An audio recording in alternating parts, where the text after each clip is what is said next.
Stop. You haven't subscribed to the channel yet. Subscribe now. We have new stories every day. Now let's go. Daniel Hayes rolled out of bed at 6:00 a.m. sharp, his internal clock as reliable as ever. He stretched, feeling the satisfying pull of muscles across his broad shoulders.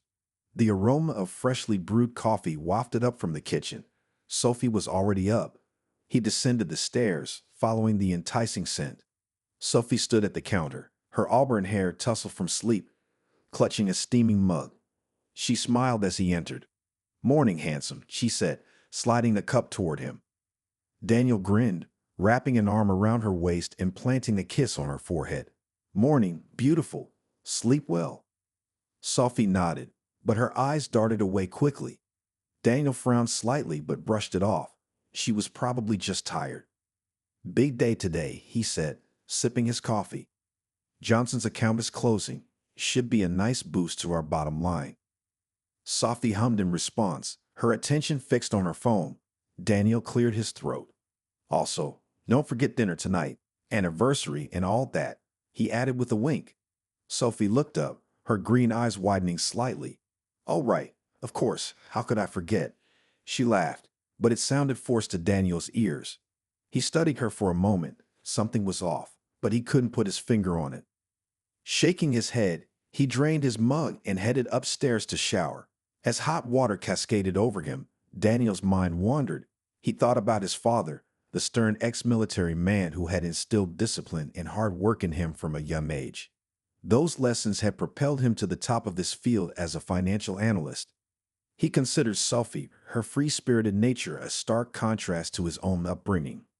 Her parents had been globetrotters, never staying in one place too long. It had taken time for her to adjust to the stability Daniel craved, but he thought they found a happy medium.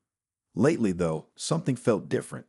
He couldn't shake the feeling that Sophie was pulling away, becoming more distant. He pushed the thought aside. They were happy. They had to be. Dressed in his sharpest suit, Daniel headed downstairs.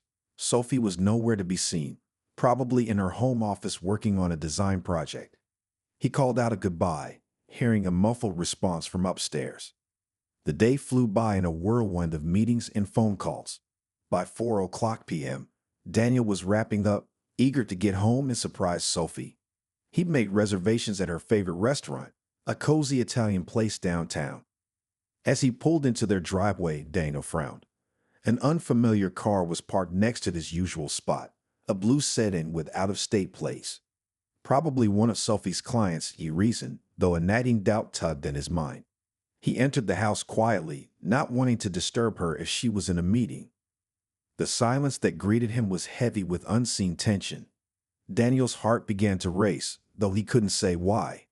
Climbing the stairs, he heard muffled sounds coming from their bedroom. His palms grew sweaty as he approached the door. Taking a deep breath, he pushed it open.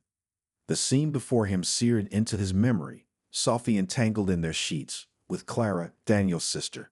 Time seemed to stop. Sophie's eyes met his. A flash of guilt quickly replaced by something else. Was that defiance? Clara scrambled to cover herself, her face a mask of shock and fear. "What the hell is this?" Daniel's voice was low and dangerous. Sophie sat up, not bothering to cover herself. "Daniel, save it." He cut her off. His mind raced, piecing together 1,000 little moments that suddenly made sense. The distant looks, the hushed phone calls, the way Clara always seemed to be around lately. Clara found her voice. "Brother, please, we can explain." Daniel laughed, a harsh, bitter sound. "Explain? There's nothing to explain. I see it all perfectly clear." He pulled out his phone, tapping the screen. "I just sent your husband a message. Funny how technology works, isn't it?" The color drained from Clara's face. "You what?" she stammered. Sophie's smirk faltered.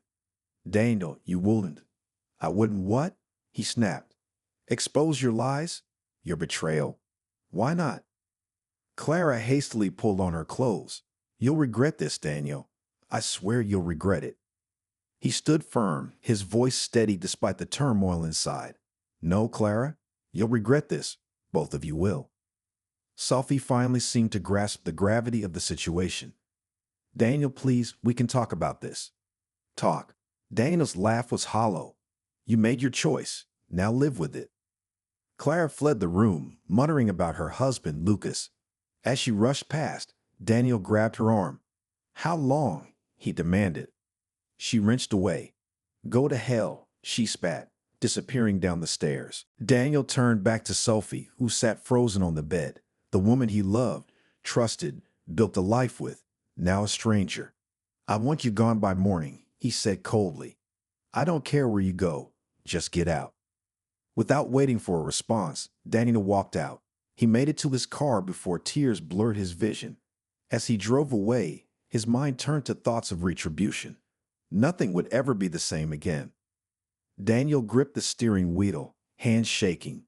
The events replayed in his mind, each iteration fueling his anger. He drove aimlessly, unwilling to face the emptiness waiting at home. As dusk settled, he found himself outside Jake's bar, the neon sign flickering invitingly. He entered, the familiar scent of aged wood and whiskey enveloping him. Jake looked up from behind the bar, concern etching his features. You look like you've seen a ghost. Daniel slumped onto a stool. Feel like it too. Without a word, Jake poured a whiskey and slid it over. What's going on? Daniel stared into the amber liquid. Sophie and Clara. Jake's eyes widened. Your sister Clara. Yeah, caught them together. Jake exhaled slowly. That's rough, man. What are you going to do? Daniel's gaze hardened. Make them pay. Over the next hour, he recounted the ordeal. Jake listened, offering silent support. As the bar emptied, they moved to a quiet corner. You need a plan? Jake advised. Don't act rashly. Daniel nodded. I need to know everything. In the following days, Daniel dove into an investigation. He sifted through emails, messages, unearthing layers of deception. Each revelation was a fresh wound. On the third day, Jake visited Daniel's apartment. You look terrible, he remarked, surveying the disarray. Daniel rubbed his temples. It's worse than I thought. He showed Jake the compiled evidence, a calculated betrayal. They've been playing you, Jake said, incredulous. Not anymore, Daniel replied grimly. I'm taking control. He contacted Avery, a journalist known for exposes. Meeting at a secluded cafe, he presented his findings. This is significant, Avery acknowledged. Are you certain about going public? Absolutely. They shouldn't hide in the shadows. She agreed to run the story pending verification. That evening, Daniel sent discreet messages to Sophie's clients, hinting at unprofessional conduct. To Clara's husband, Lucas, he forwarded incriminating evidence. Reactions were swift. Sophie called. Panic evident. What are you doing? Ensuring the truth comes out, Daniel responded coolly. You're destroying everything. No, Sophie. You did that yourself. He ended the call, blocking her number. Clara's messages ranged from pleas to threats. Lucas is leaving me. Please stop. Daniel remained unmoved. Face the consequences of your actions. The final act was set at a neighborhood gathering. Daniel arrived early, setting up a projector discreetly. As guests mingled, he addressed the crowd. There's something you all should know, he began, unveiling the evidence. Gasps echoed as the betrayal unfolded publicly. Lucas confronted Clara, fury in his eyes. How could you? Clara was speechless, tears streaming. Sophie stood apart, pale and shaken. Daniel felt a weight lift. No more lies, he declared. Jake approached afterward. That was intense. It's over, Daniel said quietly. They can't hurt me anymore. In the weeks that followed, Daniel immersed himself in work. Yet the aftermath lingered. One evening, Clara reached out. Can we talk? She asked hesitantly. He hesitated but agreed to meet at a cafe.